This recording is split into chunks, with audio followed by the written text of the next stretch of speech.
தமிழக ஆளுநர் அவர்களை, தமிழக பாரதிய ஜனதா கட்சியின் தலைவர் திரு அண்ணாமலை அவர்களின் தலைமையில் கட்சி நிர்வாகிகள் அனைவரும், மூத்த கட்சி நிர்வாகிகள் அனைவரும் இன்று சந்தித்து சில கோரிக்கைகளை வைத்தோம். ஏனென்றால் இப்பொழுது இந்த கள்ளக்குறிச்சியில் நடைபெற்றிருக்கின்ற இந்த விஷ சாராயத்தினால் மக்கள் இறந்து கொண்டிருப்பதும், பல நூற்றுக்கணக்கான மக்கள் பாதிப்படைந்திருப்பதும், தமிழக அரசு அதை இட்டு செல்லுகின்ற முறை சரியாக இல்லை என்பதுதான் எங்களது கருத்து. இதில் திராவிட முன்னேற்ற கழகத்தை சார்ந்தவர்களை ஈடுபட்டிருக்கிறார்கள். அவர்கள் சிபிசிஐடி விசாரணைக்கு உத்தரவிட்டிருக்கிறோம் என்று சொல்கிறார்கள். இதில் எங்களுக்கு நம்பிக்கை இல்லை. ஏனால் மாநில அரசை தாண்டி அவர்கள் எதையும் கண்டுபிடிக்கப் போவதில்லை. அதனால் சிபிஐ என்கொயரி வேண்டும் என்று, விசாரணை வேண்டும் என்பதுதான் எங்களது தீர்க்கமான ஒரு கோரிக்கை. அதை இங்கே நாங்கள் வைத்திருக்கிறோம். அதே மாதிரி அங்கே சிகிச்சை பெற்று வருபவர்களில் பல பேர் கண் பார்வை இழந்திருக்கிறார்கள். பல பேர் இன்னும் அபாயகரமான சூழ்நிலையில் இருந்து கொண்டிருக்கிறார்கள். ஜிப்மர் மருத்துவமனைக்கு சில பேர் அனுப்பப்பட்டிருக்கிறார்கள். ஆக எந்த மருத்துவமனையில் யார் சிகிச்சை பெறுவது என்பதில் கூட குழப்பம் நிலவி இருக்கிறது. புதன்கிழமைதான் இங்கே இது கண்டுபிடிக்கப்பட்டிருக்கிறது என்று வெளியில் சொல்லியிருக்கிறார்கள். ஆனால் செவ்வாய்க்கிழமையே அதிகமான பொதுமக்கள் மருத்துவமனைக்கு வந்திருக்கிறார்கள். இதை மாவட்ட நிர்வாகம் கண்டுபிடிக்க தவறிவிட்டது. அது மட்டுமல்ல, அடுத்த நாள் கலெக்டரோடு உட்கார்ந்து திராவிட முன்னேற்ற கழகத்தை சார்ந்த எம்எல்ஏவும் உட்கார்ந்து இதை மறைத்திருக்கிறார். கலெக்டர் மீது நடவடிக்கை எடுத்திருக்கிறோம் என்று கலெக்டரை மாற்றியிருக்கிறார்கள். சஸ்பெண்ட் செய்ய அவரை மாற்றியிருக்கிறார்கள். எஸ்பியை சஸ்பெண்ட் செய்திருக்கிறார்கள்.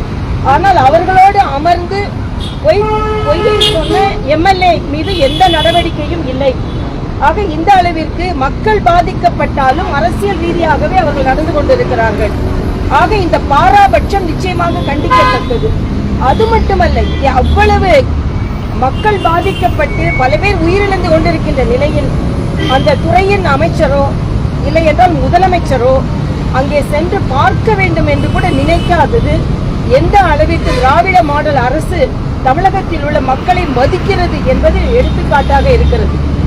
அதே போல இதை ஜனநாயக நாட்டில் ஒரு குற்றம், ஒரு பிரச்சனை ஒரு மாநிலத்தில் நடந்தது என்றால் அதை கண்டிப்பதற்கு அனைத்து அரசியல் கட்சிகளுக்கும் உரிமை இருக்கிறது. ஆனால் பாரதிய ஜனதா கட்சியை சார்ந்த தலைவர்கள் இதற்கு எதிர்ப்பு தெரிவிக்கும் பொழுது அவர்கள் போராடுவதற்கு அனுமதிக்கவில்லை. அவர்கள் போராட்டத்திற்கு செல்வதற்கு முன்னாலேயே அவர்கள் கைது செய்யப்பட்டார்கள். அது மட்டுமல்ல, அவர்கள் காவல்துறையினரால் மிக மோசமாக நடத்தப்பட்டார்கள். பெண்கள், ஏனென்றால் இது எரிசாராயத்தையும் விஷச்சாராயத்தை பற்றியது, அதனால் பெண்கள் அதிகமாக கலந்து கொண்டார்கள். பெண்கள் கைதாகி இருக்கிறார்கள் என்று கூட பாராமல் 10 மணி வரைக்கும் அவர்களை வைத்து அதற்கு பின்பு அவர்களை விடுதலை செய்திருக்கிறார்கள். அவர்களை மிக மோசமாக நடத்தியிருக்க ஒரு அரசியல் கட்சி நிர்வாகிகள் போல இல்லாமல் குற்றவாளிகள் போல நடத்தி இருக்கிறார்கள். இதையெல்லாம் வன்மையாக கண்டிக்கத்தக்கது. இதையெல்லாம் குறித்து நாங்கள் மரியாதைக்குரிய மாண்புமிகு ஆளுநர் அவர்களும் சொல்லியிருக்கிறோம்.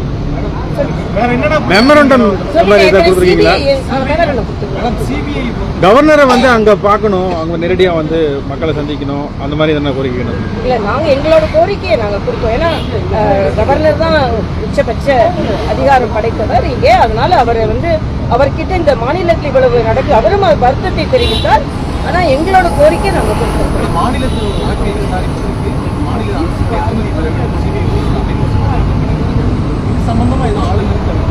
இல்ல, அதுதான் நாங்க அதனாலதான் ஆளுநர்கிட்ட கொடுத்திருக்கோம். ஏன்னா ஏன் சிபிஐ வேணான்னு சொல்றாங்க? சிபிஐ உங்களுக்கு மடியில பயம் இல்லைன்னா, மனம் இல்லைன்னா சிபிஐ விசாரிச்சுட்டு போட்டோம். ஏன் குற்றவாளிகளை தானே கண்டுபிடிக்க போகிறார்கள். இவர்களையும் பயப்படுகிறார்கள். குற்றவாளிகள் கண்டுபிடிக்கப்பட போகிறார்கள். குற்றவாளிகள் கண்டுபிடிக்கப்பட்டால் அது இவர்களை சார்ந்தவர்களாக இருக்கும் என்பது இவர்களுக்கு தெளிவாக தெரியும் திராவிட முன்னேற்ற கழகத்திற்கு. அதனால நாம இதற்கு கேட்கிறோம், இந்த மாதிரி குற்றவாளிகள் எங்கே இருக்கிறார்கள் என்று கண்டுபிடிக்கப்படுவதும், இந்த மாதிரி குற்றம் பின்பு நடக்காமல் இருப்பதற்கு சிபிஐ என்கொயரி கேட்கிறது. ஏன் இவங்க தடுக்கிறாங்க? இவர்களுக்கு என்ன? அப்ப குற்றவாளிகளை இவர்கள் பாதுகாக்கிறார்கள் என்றுதான் அர்த்தம். இதைத்தான் நாங்க சிபிஐ என்கொயரி கட்டாயம் வேணும். அப்படின்றத நாங்கள் வலியுறுத்தி இருக்கோம். மேம், அதே குற்றச்சாட்டை தான் அவங்களும் முன்வைக்கிறாங்க. இப்ப சிபிஐ விசாரிக்கும் பட்சத்துல அவங்க வந்து மத்தியில் ஆட்சியில் இருக்க பாஜக ஆதரவா செயல்படுவாங்க, இங்க உள்ளவங்க மேல தேவையில்லாத கைதுகள் நடக்கும் அப்படிங்கறத அவங்க திமுகவும் அதை முன்வைக்கிறாங்க. இல்ல சிபிஐ என்கொயரி இவங்க மட்டும் மத்தல கேக்குறாங்கல்ல, சிபிஐ என்கொயரி இப்ப நீட்ல சிபிஐ என்கொயரி போட்டிருக்கு, தைரியமா தானே போட்டிருக்காங்க, குற்றவாளிகள் கண்டுபிடிக்க வேண்டும்ன்றதுக்காக தானே. அதனால எல்லாமே இவங்க யூகத்தின் அடிப்படையில் இவங்க சொல்ல முடியாது. பயம் இல்லை என்றால், ஏனென்றால் சிபிஐ என்கொயரி வேண்டும் என்பது பொதுமக்களின் கோரிக்கை, அரசியல்வாதிகளின் கோரிக்கை மட்டும் இல்ல. குற்றவாளிகள் கண்டுபிடிக்கப்பட வேண்டும் என்பதில் பொதுமக்களும் குறிப்பாக இருக்கிறார்கள். அதனால இது முற்றிலும், அதாவது இவங்க எல்லாத்தையும் அரசியலாக்குவாங்க, ஆனா இது அரசியலாக்க கூடாதான். நான் இதுக்கு முன்னாலே அவங்க எதிர்கட்சியா இருக்கும் பொழுது என்னென்னலாம் அரசியலாக்குனாங்கன்னு மக்கள் நன்றாக புரிந்து வைத்திருக்கிறார்கள்.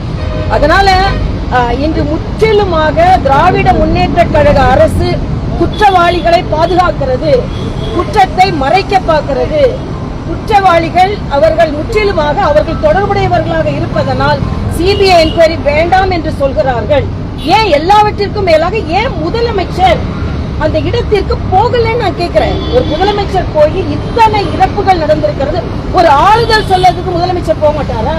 துறை அமைச்சர் போக மாட்டாரா? துறை அமைச்சர் தார்மீக பொறுப்பேற்று அவர் உடனே விலக வேண்டும். ஏன்னா அவருக்கு எந்த தார்மீக உரிமையும் இல்லை அவர் என்ன அமைச்சராக தொடர்வதற்கு. தெரிவித்துக் கடந்த முறை ஒரு மணி நேரம் சந்திப்பு ஆளுநர் என்ன உத்தரவு கொடுத்திருக்காங்க உங்களுக்கு?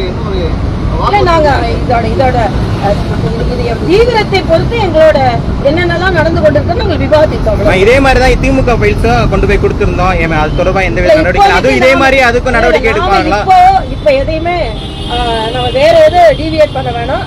நம்மளுக்கு இப்ப இன்னைக்கு எல்லாரும் மனக்கவலையாக இருக்கிறது கருணாபுரத்திற்கு ஒரு கருணை கிடைக்காதான்றதுதான், கள்ளக்குறிச்சிக்கு ஒரு நியாயம் கிடைக்காதா என்பதுதான்.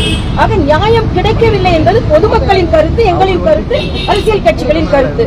ஆக நாங்க இதை தெளிவாக அவரிடம் சொல்லியிருக்கோம். திமுக நிர்வாகிகள் சம்பந்தப்பட்டிருக்காங்கன்னு சொல்றீங்களா? ஆதாரம் எதுவும் கொடுத்துறீங்களா ஆளுநர்கிட்ட? நாங்க என்னென்ன கொடுக்கணுமோ அவர்கிட்ட கொடுத்துருக்கோம். இல்ல ஆதாரம் கொடுத்துருக்கீங்களா மேடம்? இல்ல அது என்னால சொல்ல ஏற்கனவே மாநில தலைவர் உள்துறை அமைச்சருக்கு அடுத்த கட்ட நடவடிக்கை இல்ல நாங்க சிபிஐ என்கொயரியில தீவிரமாக இருக்கோன்றதை நாங்க சொல்றோம். சிபிஐ ஆளுநர் உறுதி அளித்திருக்காரா மேடம்? நாங்க ஆளுநர்கிட்ட கொடுத்திருக்கோம். ஆளுநர்கிட்ட கொடுத்தா அவர் அதை ஏற்றுக்கொண்டிருக்காருன்னு அர்த்தம். கவர்னர்